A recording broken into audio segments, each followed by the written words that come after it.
بسم اللہ الرحمن الرحیم الحمد للہ وکفا وسلام علی عبادہ الذین اصطفى اما بعد فاعوذ باللہ من الشیطان الرجیم بسم اللہ الرحمن الرحیم یا ایہا الذین آمنوا کتب علیکم الصیام كما كتب على الذين من قبلكم لعلكم تتقون وقال الله تعالى في مقام آخر شهر رمضان الذي أنزل فيه القرآن صدق الله العظيم سبحان ربك رب العزة عما يصفون وسلام على المرسلين والحمد لله رب العالمين اللهم صل على سيدنا محمد وعلى آل سيدنا محمد وبارك وسلم۔ محترم بزرگان دین، عزیز نوجوان دوستوں اور بھائیوں،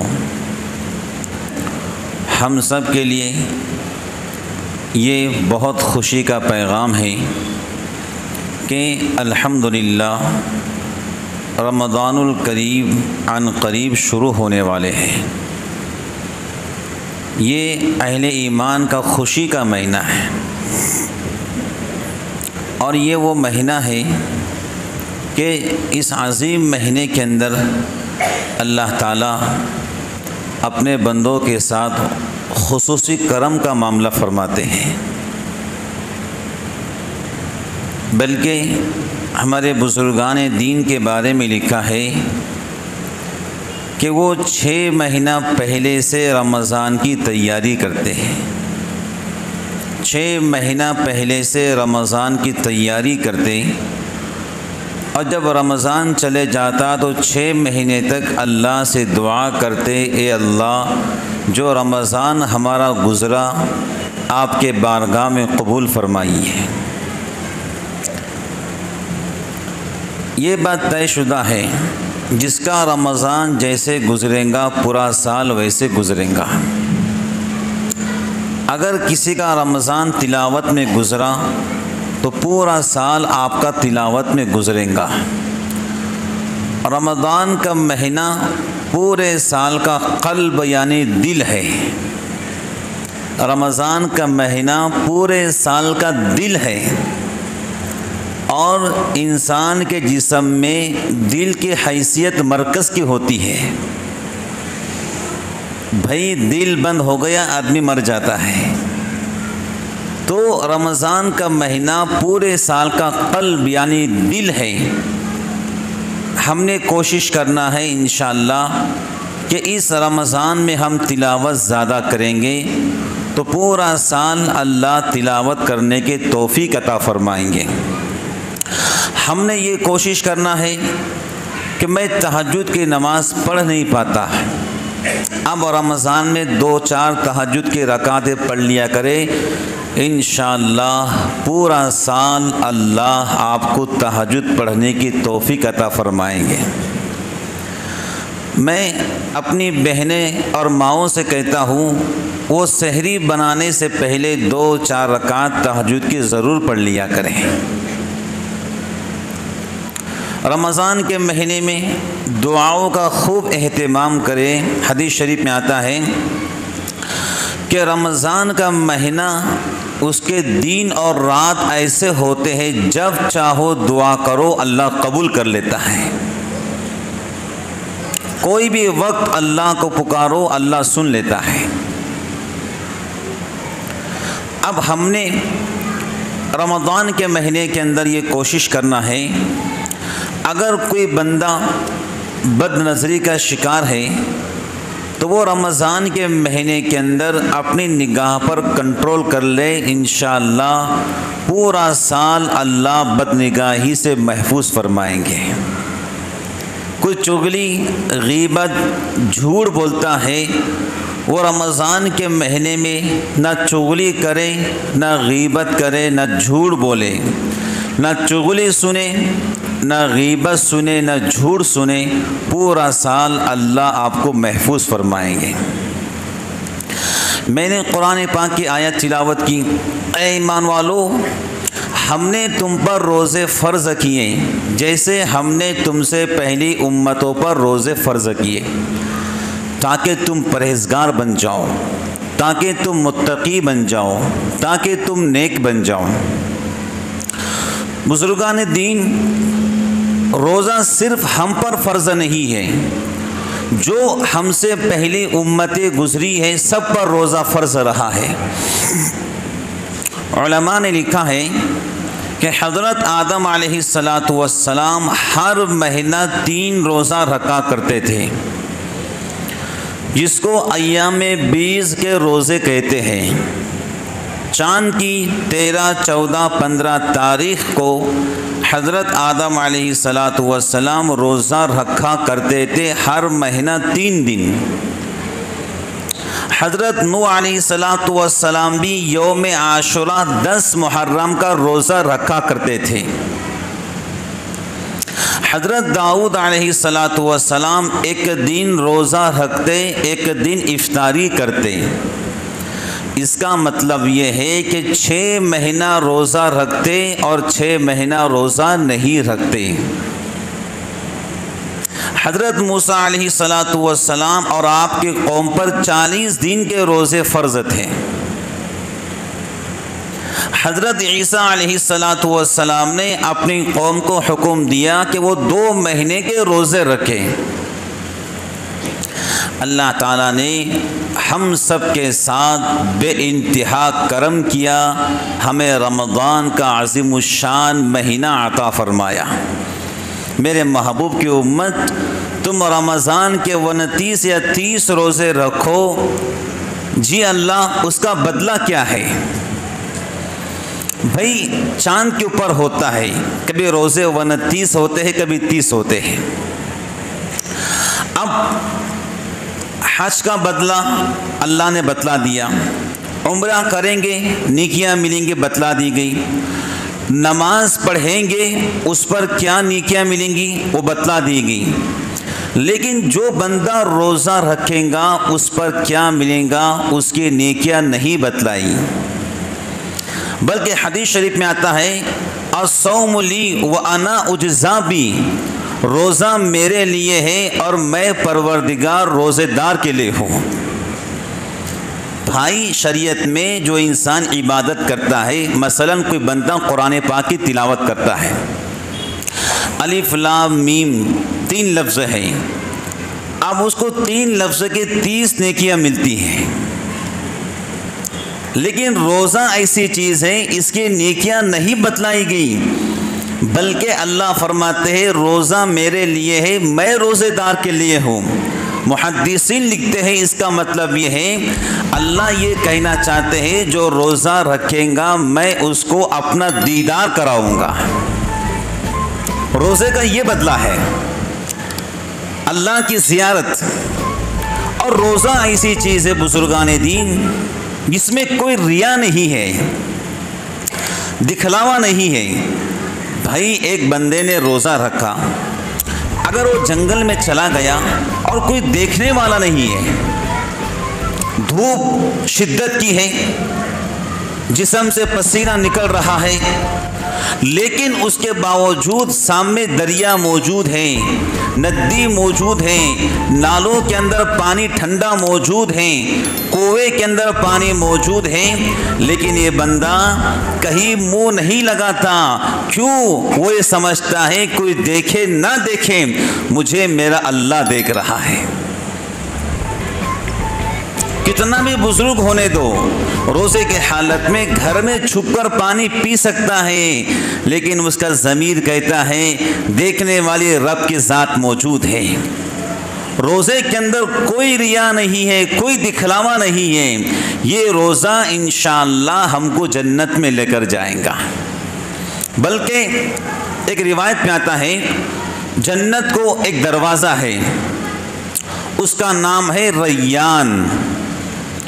ریان اس دروازے کا نام ہے۔ حدیث شریف میں آتا ہے کہ اس دروازے سے صرف روزے دار ہی داخل ہو سکتے ہیں، صرف روزے دار۔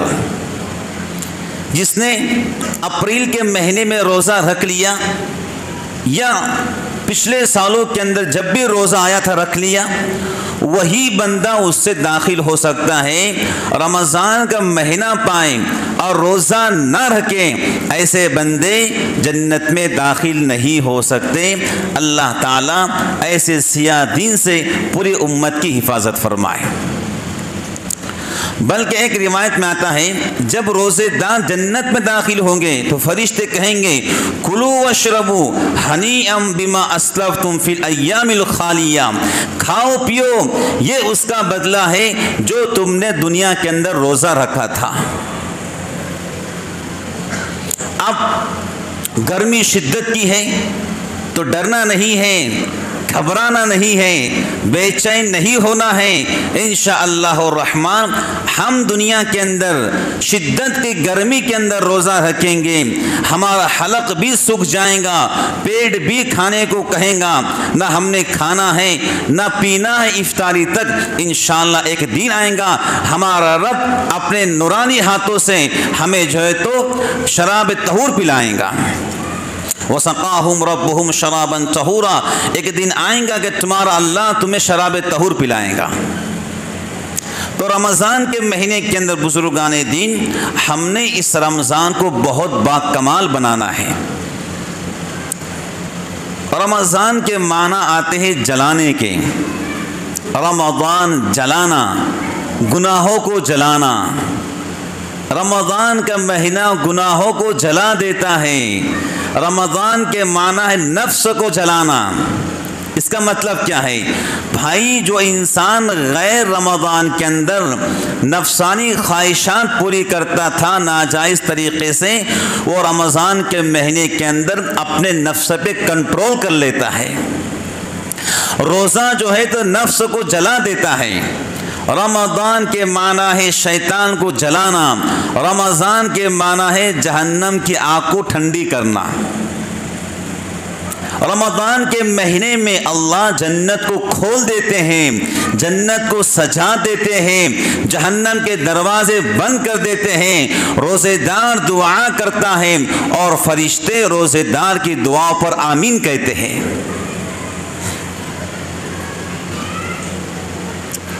تو رمضان کے مہینے کے اندر ہم روزے کا ادب کریں، رمضان کے مہینے کے اندر ہم روزے کا احترام کریں، رمضان کے مہینے کا بہت ادب کریں۔ یہ رمضان کا مہینہ اللہ کا مہمان ہے جو ہمارے پاس آ رہا ہے اور ہم اس کے میزبان ہیں۔ اگر ہم صحیح معنوں کے اندر رمضان کا مہینہ گزاریں گے تو رمضان کا مہینہ اللہ سے کہیں گا تیرے بندوں نے میری قدر کی ہے، اللہ کہیں گے میرے بندوں نے تیری قدر کی ہے، اب میں اپنے بندوں کی مغفرت کر دیتا ہوں۔ نزہۃ المجالس ایک کتاب ہے، اس میں ایک بہت اچھا واقعہ لکھا ہے۔ نزہۃ المجالس، ایک مجوسی تھا، مجوسی آگ کو پوجنے والا، مجوسی کہتے ہیں آگ کو پوجنے والا، آگ کو خدا ماننے والا۔ رمضان کا مہینہ تھا، ایک دور تھا مسلمان غالب تھے اور مسلمان حاکم تھے، مسلمان بادشاہ تھے، سلطنت مسلمانوں کے پاس تھی۔ تو وہ زمانے کے اندر غیر مسلم بھی مسلمانوں کے ساتھ میں رہتے تھے۔ اب مجوسی کے بیٹے نے رمضان کے مہینے میں کھلے عام کھانا کھا لیا۔ مجوسی غیر مسلم رمضان کے مہینے میں اس کے بیٹے نے کھلے عام راستے پہ کھانا کھا لیا، تو مجوسی نے بیٹے سے کہا یہ رمضان کا مہینہ ہے، سارے مسلمان روزے سے ہیں، کوئی کھا بھی نہیں رہا ہے، کوئی پی بھی نہیں رہا ہے، میرا بچہ تو نے مین راستے پر کیوں کھانا کھایا؟ یہ تو نے کھانا کھایا ہے، اس کھانے سے تو نے مسلمانوں کو تکلیف پہنچائی ہے۔ مجوسی نے بیٹے کو ڈانٹا۔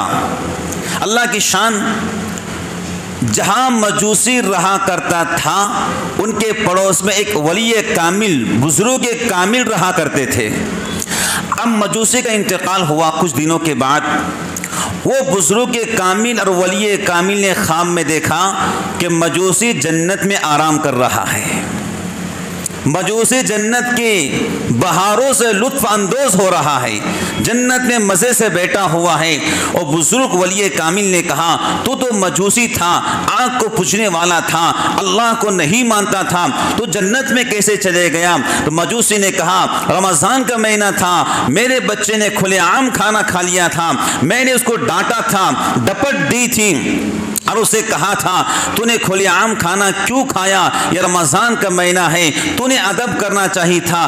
بس یہ لفظ پر جب میں مرنے لگا، اللہ نے مجھے کلمہ پڑھنے کی توفیق دی، میں نے کلمہ پڑھ لیا، اور جب مر کے میں اللہ کے پاس گیا، اللہ نے کہا تو نے رمضان کے مہینے کا ادب کیا تھا، اب اللہ تیری مغفرت کر دیتا ہے۔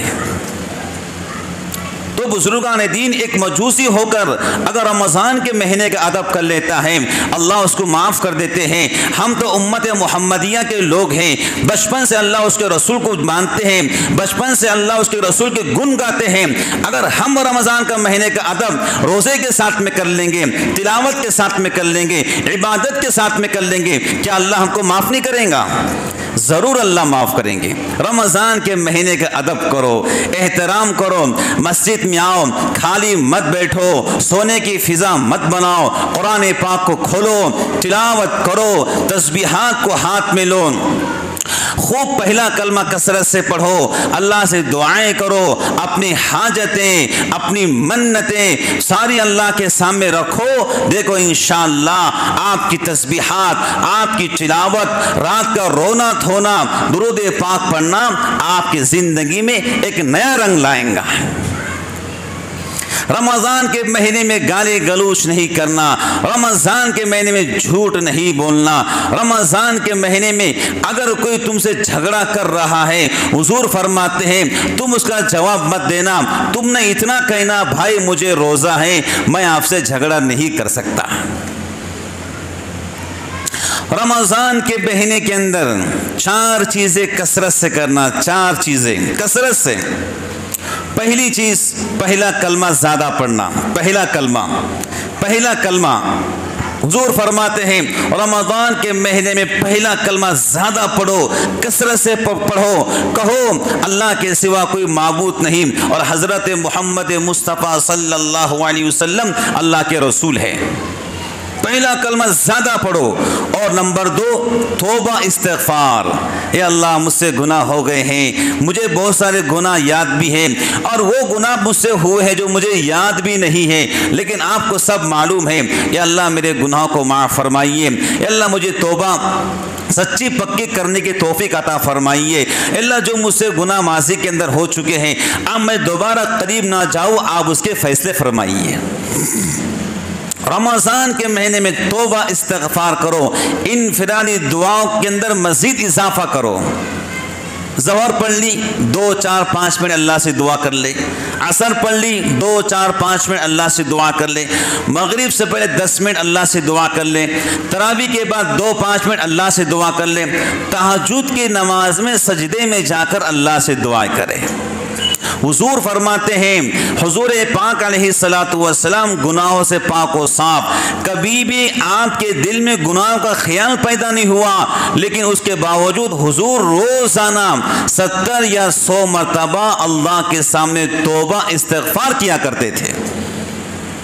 کتنی بڑی شخصیت ہیں، بعد از خدا تو ہی قصہ مختصر، اللہ کے بعد تو آپ ہی کا مقام ہے، لیکن روز کا معمول تھا 70 یا 100 مرتبہ اللہ کے سامنے توبہ استغفار کرتے ہیں۔ مجھے اور آپ کو بتاؤ بزرگان دین کتنی توبہ کرنے کی ضرورت ہے۔ رمضان کے مہینے میں اللہ تعالیٰ بندوں کی توبہ قبول کرتے ہیں، وہ تو خود کہتے ہیں اے میرے بندے اگر تیرے گناہ آسمان کے ستاروں کے برابر ہو جائیں، اگر تیرے گناہ ریت کے ذرات کے برابر ہو جائیں، اگر تیرے گناہ سمندر کے قطروں کے برابر ہو جائیں، اگر تیرے گناہ درختوں کے پتوں کے برابر ہو جائیں، میرے بندے گناہ کم ہے اور میرے رحمت اس سے کہیں زیادہ ہے۔ آپ بتائیے ستارے کتنے آسمان پر، اتنے گناہ شاید کون آج تک کیا ہو، اتنے بھی گناہ ہو جائیں، اگر تیرے گناہ آسمان کے سفیدی کو کالا کر دیں، تب بھی میرے بندے مجھ سے کہیں اللہ مجھے معاف کیجئے، میں تجھے معاف کروں گا، ایک بار معافی مانگ، ایک بار معاف کروں گا، اگر توبہ ٹوٹ گئی پھر معافی مانگ، پھر معاف کر دوں گا۔ اگر میرے بندے تیری توبہ 100 بار ٹوٹ گئی اور 100 بار اگر تم مجھ سے معافی مانگے گا تو تو مجھ کو کرم والا رب پائیں گا۔ اللہ یہ تھوڑی کہتے ہیں بھئی تم نے پہلے توبہ کی تھی پھر توڑ دی یا پھر آ گئے، وہ تو کہتے بار بار آؤ، تمہارا رب بار بار تم پہ کرم کرے، تم پہ فضل کرے، تم پر اپنے رحمتوں کو برسائے، تمہیں اپنے مقبول بندوں میں شامل کرے، تمہیں اپنے محبوب بندوں میں شامل کرے۔ اللہ چاہتے ہیں کہ رمضان کے مہینے کے اندر میں اپنے بندوں کو معاف کر دوں۔ توبہ استغفار رمضان کے مہینے میں۔ اور تیسری بات جنت کو مانگو، جنت کو مانگو۔ حضور فرماتے ہیں رمضان کے مہینے میں جنت کو مانگو، اے اللہ جنت دے دے، اے اللہ جنت دے دے، اے اللہ جنت دے دے۔ ایک بچہ ماں سے ضد کرتا ہے امی جان مجھے پیسہ دے دو، مجھے پیسہ دے دو، مجھے پیسہ دے دو، تو ہمارے مشائخ لکھتے ہیں ماں کے لیے پیسہ دینا مشکل ہے لیکن اللہ کے لیے بندہ کہے جنت دے دو، جنت دے دو، اللہ کے لیے جنت دینا کوئی مشکل نہیں ہے۔ مانگو، وہ رب سب کا ہے، ان ربی لسمیع الدعاء، تمہارا رب سب کی دعاؤں کو سنتا ہے۔ مانگو، ضد کرو۔ ایک بچہ ضد ماں سے کرتا ہے، ضد منوا لیتا ہے، ایک بندہ ضد رب سے کرتا ہے، اپنے ضد کو منوا لیتا ہے۔ موسیٰ علیہ السلام کے زمانے میں ایک بوڑھا اللہ سے دعا کر رہا، اے اللہ میں جانتا ہوں تجھے بیوی نہیں ہے، تجھے بچے نہیں ہیں، اگر تم میرے پاس ہوتا میں تیرے سر میں تیل لگاتا، تیری کنگھی کرتا، تیری داڑھی کو تیل لگاتا، کنگھی کرتا۔ موسیٰ علیہ السلام دعا سنی اور کہا او بڑی میاں یہ بے ادبی کے الفاظ تم اللہ سے کیوں کہہ رہے ہو؟ یہ بے ادبی کے الفاظ تم اللہ سے کیوں کہہ رہے ہو؟ بڑی میاں ڈر گئے۔ اللہ نے وہی بھیجی، او کلیم اللہ، ہم نے تم کو جو کلیم بنایا ہے ہمارے بندوں کو جوڑنے کے واسطے بنایا ہے۔ وہ جو بوڑھا دعا کر رہا ہے وہ مارے محبت کے کر رہا ہے۔ کیسے کر رہا ہے؟ مارے محبت کے۔ رب سب کا ہے، مانگنے والے بنو، ہر وقت مانگو، نفل نماز میں سجدے میں دعا کرو، رکوع میں دعا کرو، ایسا رمضان کے مہینے میں اللہ سے مانگو جیسے ایک چھوٹا بچہ اپنی ماں سے مانگتا ہے۔ جنت مانگو۔ پھر حضور فرماتے رمضان کے مہینے میں جہنم سے پناہ مانگو، اے اللہ جہنم سے بچا، جہنم کے عذابات سے بچا، قبر کے عذاب سے بچا، مرتے وقت کلمہ نصیب فرما، اے اللہ جہنم کی تپش سے بچا۔ جب بندہ مستقل دعائیں کرتا ہے رمضان شریف کے مہینے کے اندر اللہ فرشتوں سے کہتے بتاؤ اس مزدور کی مزدوری کیا ہے جس نے پوری مزدوری کی ہو؟ فرشتے کہتے جی اللہ اگر وہ مزدور نے پوری مزدوری کی ہے اس کو پوری مزدوری ملنا چاہیے۔ اللہ کہتے ہیں میرے محبوب کی امتیوں نے پورا مہینہ روزہ رکھا ہے، مجھ سے دعائیں کی ہے، او فرشتے تم گواہ رہو میں نے پوری امت کو معاف کر دیا۔ رمضان کا مہینہ جنت مانگو، جنت مانگو، جنت مانگو، جہنم سے پناہ۔ اور رمضان کے مہینے میں قرآن پاک کی تلاوت زیادہ کرو۔ اللہ نے قرآن کو نازل کیا رمضان کے مہینے میں۔ 3 رمضان کو حضرت ابراہیم علیہ السلام کو صحیفے ملے، صحیفے۔ 6 رمضان کو موسیٰ علیہ السلام کو تورات ملی، 6 رمضان کو تورات ملی ہے۔ 12 یا 13 رمضان کو داؤد علیہ السلام کو زبور ملی ہے۔ 18 رمضان کو عیسیٰ علیہ السلام کو انجیل ملی ہے۔ اور شب قدر کے رات میں جناب رسول اللہ صلی اللہ علیہ وسلم کو قرآن پاک ملا ہے۔ شہر رمضان الذی انزل فیہ القرآن، ہم نے قرآن کو رمضان کے مہینے میں اتارا ہے، ہم نے قرآن کو شب قدر میں نازل کیا ہے۔ اور میرے محبوب کی امت تم رمضان میں قرآن کو کثرت سے پڑھو۔ اگر تم قرآن پاک کو کثرت سے پڑھو گے یہ قرآن پاک اللہ کی عدالت میں تمہاری سفارش کرے گا۔ حدیث شریف میں آتا ہے روزہ اور قرآن، روزہ اور قرآن یہ دونوں اللہ کے پاس سفارش کریں گے، پیارے رب اس بندے کو معاف کیجئے، اس نے روزہ رکھا تھا، لوگ کھاتے پیتے تھے، یہ بھوکا رہتا تھا، اب اس کو معاف کیجئے۔ اللہ روزے کی سفارش قبول کریں گے، روزے دار کو معاف کریں گے۔ قرآن شریف جوان کی شکل میں اللہ کے پاس آئے گا اور کہیں گا پیارے رب دنیا سوتی تھی یہ رات میں پڑھتا تھا، دنیا نے مجھ کو بھلا دیا، اس نے یاد رکھا، اس کو معاف کیجئے۔ اللہ تعالیٰ قرآن پاک کی سفارش قبول کریں گے اور قرآن قرآن پڑھنے والے کو، صاحب قرآن کو اللہ معاف کر دیں گے۔ رمضان کے مہینے میں درود شریف کثرت سے پڑھو۔ جس ہستی کے ہم پر احسانات ہیں، خدا کی قسم اگر پوری دنیا کی چمڑی کی جوتیاں بنا دی جائیں، پوری دنیا کے مسلمانوں کی چمڑی کی جوتیاں بنا دی جائیں، تب بھی جناب رسول اللہ صلی اللہ علیہ وسلم کا جو ہم پر احسان ہے وہ ادا نہیں ہو سکتا ہے۔ کتنا آپ کا ہم پر احسان ہے۔ قرآن کریم اللہ کے پاس سے لا کر دیا، نماز کو اللہ کے پاس سے لا کر دیا، جینے کا طریقہ سکھلایا، چلنے کا طریقہ سکھلایا، نماز پڑھنے کا طریقہ سکھلایا، ذکر کا طریقہ سکھلایا، بیوی کے ساتھ زندگی گزارنے کا طریقہ سکھلایا، بچوں کے ساتھ باپ بن کر زندگی گزارنے کا طریقہ سکھلایا، رات میں کیسے آرام کرتے ہیں وہ طریقہ سکھلایا، صبح کیسے اٹھتے ہیں اور پھر کیا کرنا چاہیے وہ طریقہ سکھلایا، طہارت کیسے کرتے ہیں وہ طریقہ سکھلایا، پانی کیسے پیتے ہیں وہ طریقہ سکھلایا، کسی نے کچھ دیا ہے کیا کہتے ہیں وہ طریقہ سکھلایا، دوست کیسے بنتے ہیں وہ طریقہ سکھلایا، بیٹا کس کو بولتے ہیں وہ طریقہ سکھلایا۔ خدا کی قسم جناب رسول اللہ صلی اللہ علیہ وسلم نے ہمیں پوری زندگی کا طریقہ سکھلایا۔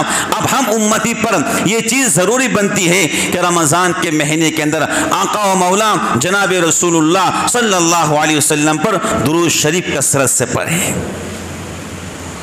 جس کو جو آتا ہو پڑھے، نہیں آتا ہے کم از کم یہ پڑھے صلی اللہ علیہ وسلم، درود شریف کثرت سے پڑھے۔ اور رمضان کے مہینے میں سخی بنے، جن کو اللہ نے دولت دی ہے وہ زکوٰۃ کو نکالیں، زکوٰۃ کو ابھی سے نکالنا شروع کریں۔ بہت سارے ہمارے لوگ زکوٰۃ نکالتے ہیں رمضان کے آخر عشرے کے اندر۔ ارے بھائی جب تک غریب مر جاتا ہے زکوٰۃ نکالو۔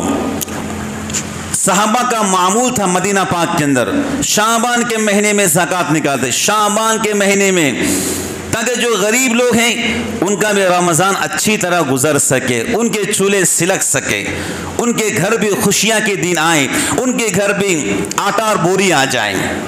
زکوٰۃ اللہ نے دولت دی، زکوٰۃ نکالو، زکوٰۃ کو تقسیم کرو۔ سب سے پہلے حق زکوٰۃ کا آپ کے جو رشتہ دار ہیں ان کو دو، جو رشتہ دار ہیں ان کو زکوٰۃ دو۔ زکوٰۃ کے مسائل اپنے علماء سے پوچھ کر زکوٰۃ دو۔ جو رشتہ دار ہے پہلے ان کو زکوٰۃ، حدیث میں آتا ہے جو رشتہ دار کو زکوٰۃ دیں گا، صدقہ دیں گا، اللہ ڈبل ثواب دیں گے، ایک زکوٰۃ دینے کا، ایک ہمدردی کرنے کا۔ اس کے بعد آپ کے گلی محلوں کے لوگ، بہت سارے ایسے لوگ خوددار بھی ہوتے ہیں جو کسی کے سامنے ہاتھ نہیں پھیلاتے ہیں۔ قرآن نے کہا ان کو دو جو چہرے سے معلوم ہوتے ہیں یہ زکوٰۃ کے مستحق ہیں، یہ صدقے کے مستحق ہیں، یہ عطیے کے مستحق ہیں، یہ مال دینے کے مستحق ہیں۔ قرآن کہہ رہا ان کے بارے میں چہرہ دیکھ کر پریشان ہو، یہ لوگ لینے کے مستحق ہیں۔ اپنے زکوٰۃ کو صحیح جگہ پر دو، مدرسوں میں زکوٰۃ دو، وہاں پر بھی غریب غربا یتیم بچے پڑھتے ہیں۔ اور رمضان کے مہینے سخی بنو۔ میری امی عائشہ فرماتی رضی اللہ تعالی عنہ رمضان کے مہینے میں حضور سخی بنتے تھے۔ سخی جو آتا حضرت مجھے چاہیے، لو بھائی لو لو، ہوتا دے دیتے، نہیں ہوتا تو کہتے جب بھی میرے پاس مال آئے گا میں ضرور آپ کو یاد کروں گا اور آپ کو دوں گا۔ سخی بنو، سخی جنت میں جائیں گا۔ حضور فرماتے ہیں جو سخی بنے گا اللہ کبھی اس کو غریب نہیں کریں گا، دینے والے بنو۔ حدیث میں آتا ہے یہ ہاتھ بہتر ہے یہ ہاتھ سے، یہ ہاتھ والے بنو، اللہ سے دعا کرو اللہ ہم کو دنیا بھی دے، ہم کو آخرت بھی دے، ہماری قبر بھی اچھی بنا، ایسی دنیا دے کہ ہم آپ کے بندوں میں تقسیم کرنے والے بنے۔ امی عائشہ رضی اللہ عنہا کے پاس حضرت امیر معاویہ رضی اللہ تعالی عنہ نے 1,80,000 درہم بطور تحفے کے بھیجے۔ 1,80,000 درہم بطور تحفے کے، 2 بوریوں کے اندر۔ امی جان یہ آپ کے لیے گفٹ ہے، تحفہ ہے۔ حضرت امی عائشہ رضی اللہ تعالی عنہ کے پاس جب تحفہ آیا 1,80,000 درہم، اپنی خادمہ ام درہ سے کہا جاؤ اعلان کرو جو مدینہ کے غریب ہیں وہ ہمارے گھر پر آ جائے، اور پیالہ لیا، تقسیم کرنا شروع کیا۔ امی عائشہ رضی اللہ تعالی عنہ مخدومۃ المسلمین تقسیم کرنا شروع کیا۔ تو صبح سے تقسیم کرتی رہی امی عائشہ، شام کے قریب پورا مال تقسیم ہو گیا۔ اپنے خادمہ ام درہ سے کہا بھائی میری افطاری لاؤ، میری افطاری لاؤ۔ تو ام درہ نے کہا امی جان یہ آپ کی افطاری ہے، زیتون کا تیل اور جو کی روٹی۔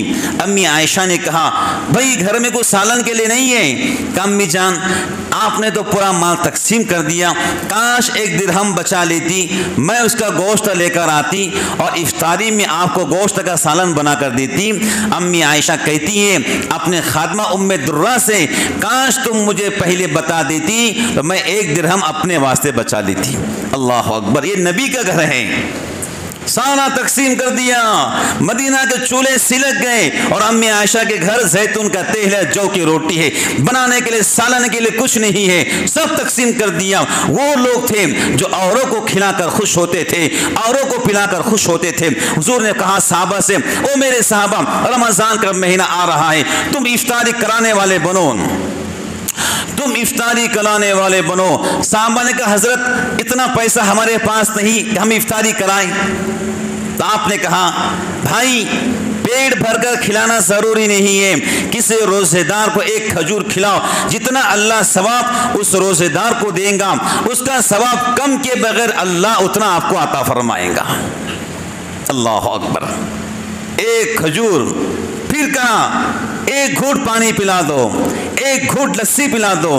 میں تو کہتا ہوں اس سے بڑھ کر کیا عبادت ہو سکتی ہے جو رمضان کے مہینے میں پانی کا پینے کا انتظام کیا جائے افطار کے وقت روزے دار کے لیے، کتنی بڑی خدمت ہے۔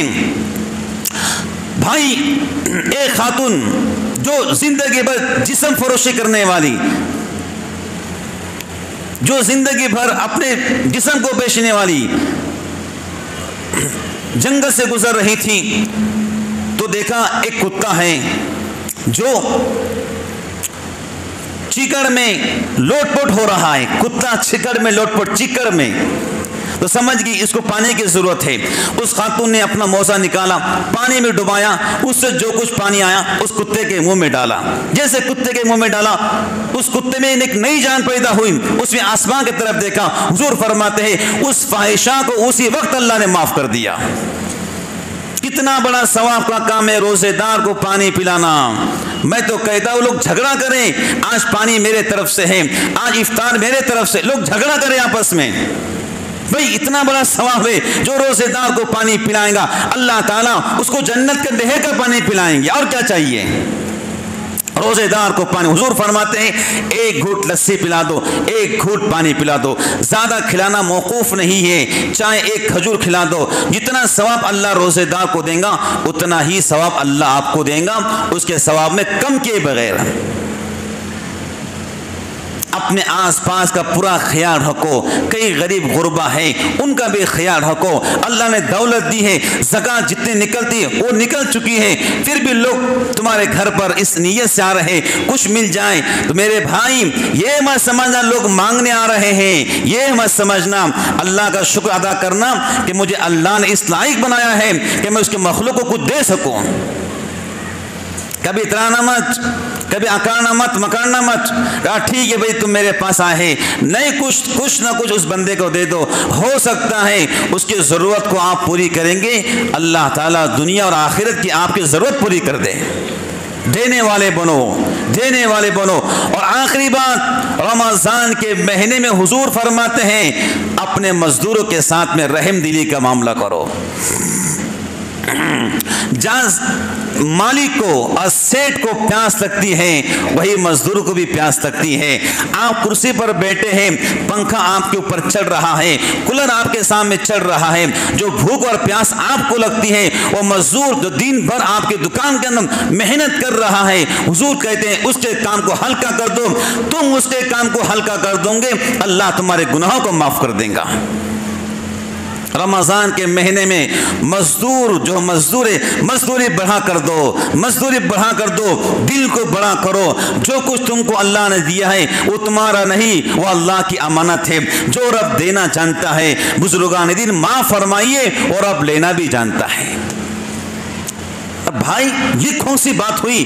جو مزدور سال بھر تمہارے پاس کام کرتا ہے، اب اس کے بچے کے اخراجات ہیں، بیوی کے کپڑے ہیں، بچوں بچیوں کے لباس ہیں، ہر بچہ بچی باپ سے کہتا ہے ابا حضور کپڑے کب لیں گے، بیوی کہتی ہے کپڑے کب خریدنا ہے۔ اگر آپ نے جو اس کی مزدوری بنتی اتنا ہی دے دیے، بتاؤ خرچ کریں گا یا کپڑے لیں گا؟ مزدوری بڑھا کر دو، یہ اس کا حق ہے، اس کا حق مت چھیننا، ورنہ آخرت کے اندر حضور پاک علیہ الصلوۃ والسلام آپ کے خلاف اللہ کے سامنے گواہ بن کے کھڑے ہو جائیں گے۔ حق مت چھیننا، سب کرنا، حق مت چھیننا، کسی کا حق مت چھیننا، کھلے دل کے بنو، صاف ذہن کے بنو، دینے والے بنو، یہ سرب نے تم کو دیا ہے اور اب بعد میں آپ کو اور دیں گا انشاءاللہ۔ آخری بات کہ رمضان کے مہینے کے اندر خوب عبادت کرو، کریں گے انشاءاللہ، خوب جم کی عبادت کرو، تراویح مکمل پڑھو، تراویح مکمل پڑھو۔ یہ تراویح اور 11 مہینے نہیں آنے والی ہے۔ تراویح میں قرآن پڑھنا سنت ہے، سنانا بھی سنت ہے، تراویح ضرور پڑھو۔ پورے 1500 سال کے اندر تراویح 20 رکعت چلتی ہوئی آئی ہے، آج تک پورے 1500 سال کے اندر کوئی ایسا شخص نہیں گزرا ہے جس نے یہ کہا ہو کہ تراویح 20 رکعت نہیں ہے، تراویح مکمل 20 رکعت ہے۔ حضرت عمر فاروق کے زمانے کے اندر 20 رکعت ہوا کرتی تھی، حضرت عثمان غنی کے زمانے کے اندر 20 رکعت تراویح ہوا کرتی تھی۔ امام حسین فرماتے ہیں کہ حضرت علی رضی اللہ تعالی عنہ قاریوں کو بلاتے اور رمضان کے اندر 20 رکعت تراویح پڑھتے اور خود وتر پڑھایا کرتے تھے۔ علی بن ابی طالب کہتے ہیں کہ حضرت عمر فاروق کے زمانے میں تراویح 20 رکعت ہوا کرتی تھی، آج تک کوئی حدیث نہیں گزری ہے، کوئی روایت نہیں گزری ہے کہ تراویح 8 رکعت ہے۔ تراویح مکمل 20 رکعت ہے، اس سے زیادہ ہے، 20 سے کم نہیں ہے۔ ابن عباس فرماتے کہ حضور کے زمانے میں تراویح 20 رکعت ہوا کرتی تھی، 20 سے رکعت کم کی روایت کہیں نہیں ملیں گی، 20 سے زیادہ کی مل سکتی، کم کی نہیں مل سکتی ہے۔